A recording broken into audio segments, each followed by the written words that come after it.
out of puff. The express is a long, heavy train. Gordon usually pulls it, but only as far as the other railway. Another engine takes the coaches from there to London. It is an important train too, and must always run whatever happens. If Gordon is ill or busy somewhere else, James or Henry have the chance to pull it. They try their best and do it well. Too well, perhaps, because sometimes the importance of the occasion goes to their smoke boxes and makes them boastful. One day, Henry was feeling pleased with himself. He had run the express to time, and the Fat Controller had congratulated him. "I don't know what the Fat Controller would do without me," he said importantly in the shed that evening. "Have a care," warned Douglas. "Too much puff about yourself, and you'll maybe run out of puff one day." "Pooh," scoffed Henry. "I pulled 2 trains and a failed diesel once, and the Fat Controller said I was an enterprising engine." "Aye, I mind it well," agreed Donald. "I took the goods train on, you recall, but Dougie is right.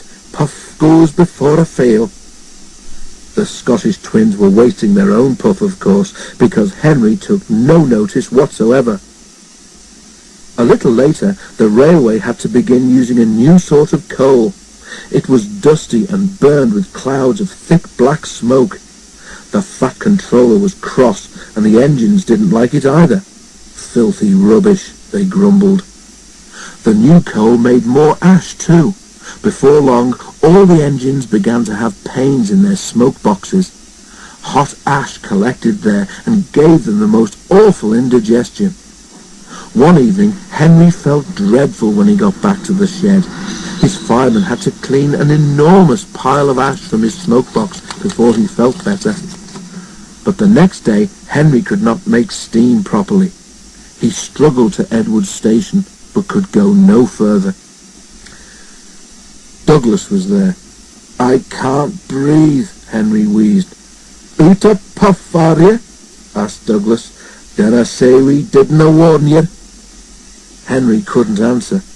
Douglas took his train for him.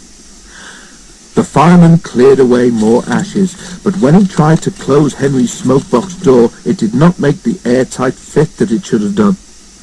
"Those hot ashes have bent your smoke-box door," he said. "Air is coming in so that you can't breathe properly through your fire. But I know how we could cure that." He filled a bucket with water. Then he fetched all the old newspapers he could find from the station bookstall. The driver helped him tear them into strips, which they soaked in the water. "What are you doing?" asked Henry anxiously. "Making something called papier-mâché," explained the driver. "When this paper is soggy enough, we shall paste it in your air leak so that you can breathe better. It won't last forever, but it will get us home." "Oh," said Henry unhappily. His driver was right. When the job was done, Henry felt much better, and even the driver and fireman were surprised how well he steamed. "We'll have to get the Fat Controller to make it permanent," they joked. Henry went very carefully and reached the shed without mishap. His story was there before him, of course. Donald and Douglas didn't say anything, but now and then made sort of breathless, puffing noises. Henry thought they must have a very odd sense of humour.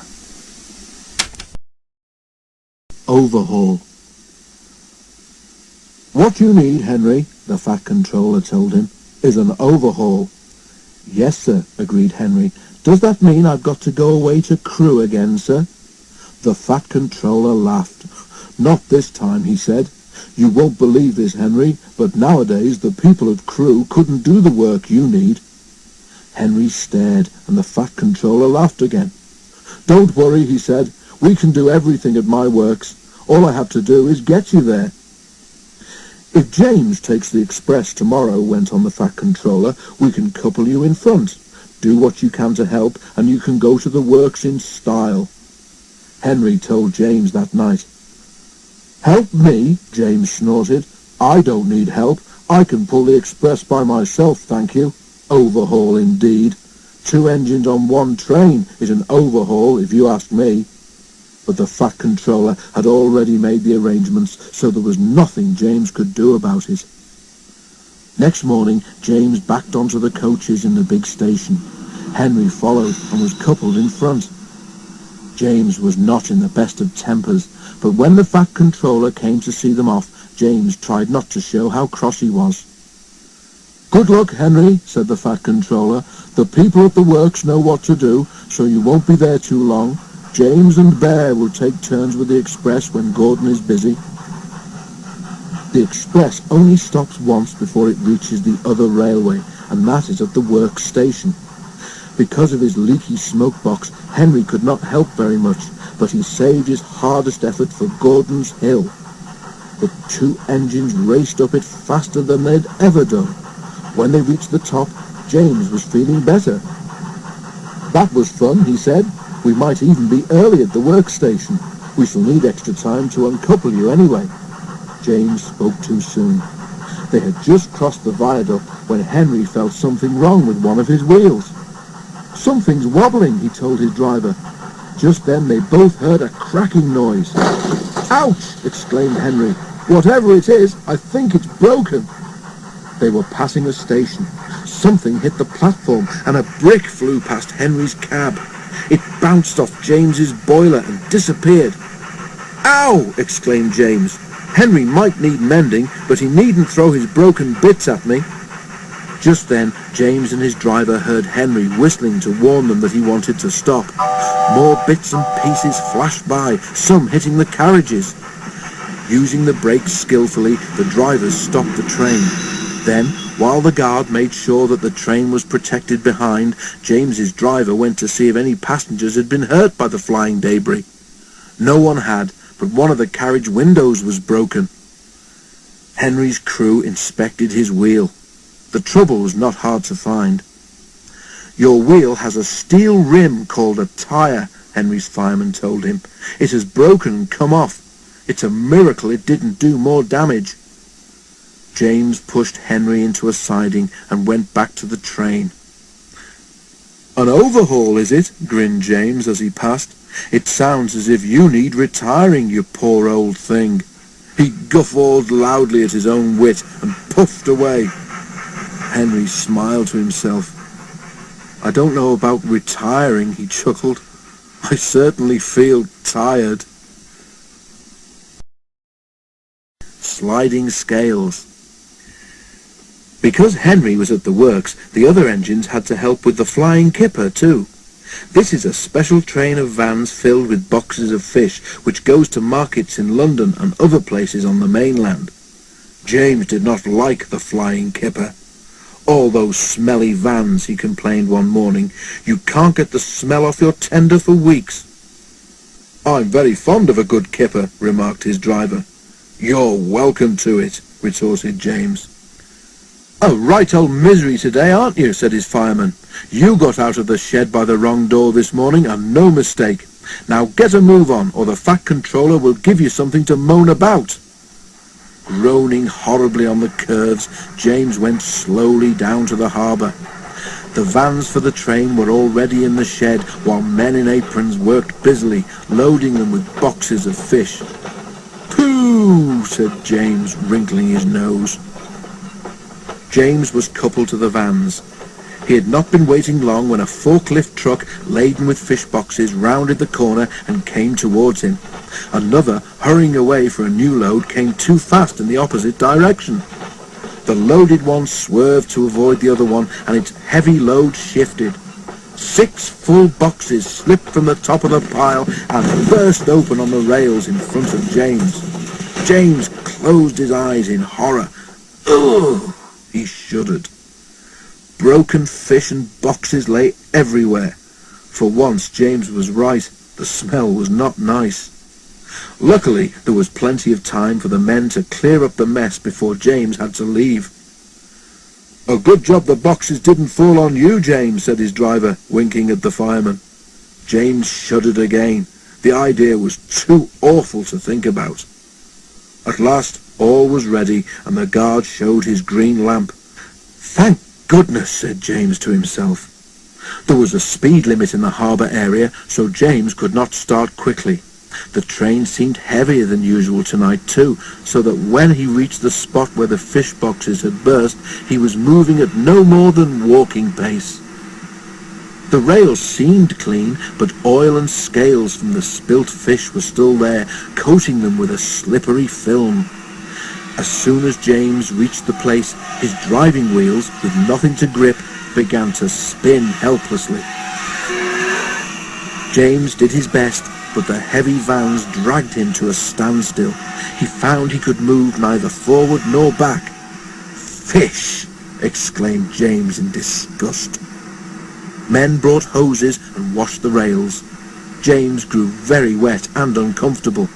Then they put sand on the rails in front of each driving wheel, and James was at last able to move his train. He was very late, but at least he was off the fish quay. To say he was glad would be putting it mildly. Henry see red. Henry found life boring at the works. The men worked hard to make him better, but it seemed ages before he was ready. At last, however, when he had passed the test to make sure he was mended properly, men came to repaint him. But Henry saw that instead of nice green paint, they had something very different in their paint pots. "That's not right," protested Henry. "The Fat Controller wants me to be green with red stripes, not red all over like tomato sauce." The painters laughed. "You'd look very handsome, Henry," they said, "but don't worry, this paint is a special sort of undercoat. You shall have proper green with red stripes before we've finished." "Undercoat," muttered Henry in disgust. "Whatever would the other engines say if they saw me looking like this?" The men laughed and carried on painting. Early next morning his driver came. "Wake up, Henry," he said. "There's an emergency at the big station, and the Fat Controller says you're to help." "But I can't go like this," exclaimed Henry. "They'd all laugh like anything." "No choice," said his driver. "The diesel pulling the express has failed, and the Fat Controller needs you to take over. It's either us or a long walk for the passengers, and you know the Fat Controller wouldn't like that." The fireman raised steam as quickly as he could, and Henry, blushing with embarrassment, set off for the big station. The Fat Controller was pleased to see him. "I feel so silly looking like this," complained Henry. The Fat Controller laughed. "You do look unusual, Henry," he agreed, "but you have helped me out of a very awkward situation, so don't worry about it." But Henry did worry. Soon, too soon for Henry, it was time to start. The express was heavy, and Henry felt the drag of the coaches. "We'll need help on Gordon's Hill today," remarked his driver. But they were in trouble earlier than that. As they approached Edward Station, the brakes went wrong on the last coach of the train, and they had to stop and uncouple it. To make matters worse, Donald, who should have been there to help, had been called away. Henry had to push the coach into a siding himself, and, without Donald, there was no one to help him on the hill. "Never mind," comforted his driver. "You can do it. You're an enterprising engine, remember." Henry snorted. He didn't feel very enterprising just then. The men at the works had mended Henry well. His driver gave him as good a start as he could. It was hard going, but now Henry felt fired with determination. "Let them laugh at my red paint," he snorted. "I'll show them." Slowly he struggled upwards. "I can do it! I can do it! I can do it!" he panted. "Oh dear, will the top never come?" Then, suddenly, there it was. "I've done it! I've done it! I've done it!" he puffed proudly. After that, it was much easier, and they reached the other railway quickly. The Fat Controller, who had been on the train, came to congratulate Henry. "Well done, Henry," he said. "I'm very proud of you. Perhaps all my engines should be painted red, but you have certainly earned your proper green with red stripes." Which, of course, is just what Henry got. And when he at last returned to the shed, there was a warm welcome for Henry the Green Engine.